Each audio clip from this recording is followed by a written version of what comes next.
કોંગ્રેસના નવસર્જન માટે અમદાવાદમાં કોંગ્રેસના નેતાઓનો મેળાવડો જામ્યો હતો. અમદાવાદમાં સરદાર સ્મારક ખાતે કોંગ્રેસની CWCની બેઠક મળી હતી.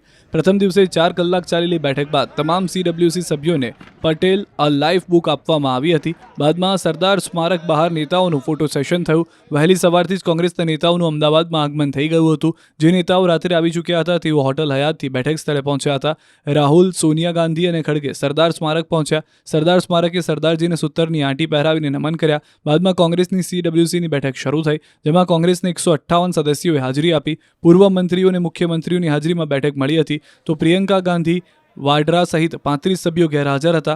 આજની બેઠકમાં વિશેષ પ્રસ્તાવ સરદાર વલ્લભ પટેલ અંગે પ્રેરિત થયો હતો. આવતીકાલે રાષ્ટ્રીય મુદ્દો અને ગુજરાતનું રાજકારણ એમ બે મુદ્દા પર ચર્ચા થશે. આ પ્રસંગે કોંગ્રેસ નેતા જયરામ રમેશે ભાજપ પર પ્રહાર કર્યા હતા. દેશમાં ગાંધીવાદી સંસ્થાઓ ઉપર હુમલા થઈ રહ્યા છે. ગાંધી અને સરદારના વારસા ઉપર હુમલો કરવામાં આવે છે. સાથે જ કહ્યું કે સરદાર પટેલની 150મી જન્મ જયંતિ પર ગુજરાતમાં AICCની બેઠકનું આયોજન કરાયું છે. AICCની આવતીકાલે 9મીએ બુધવારે મીટિંગ સાબરમતી તટે યોજાશે. આવતીકાલે સવારે 9:30 વાગે કોંગ્રેસનો ઝંડો ફરકાવવામાં આવશે. પછી ગુજરાત પ્રદેશ કોંગ્રેસ સભ્યોનું સ્વાગત કરશે. પછી રિઝોલ્યુશન ઉપર ચર્ચા થશે. રાહુલ અને સોનિયા ગાંધી ઉપસ્થિત રહેશે. સાંજે 5:30 કલાકે મીટિંગ સમાપ્ત થશે.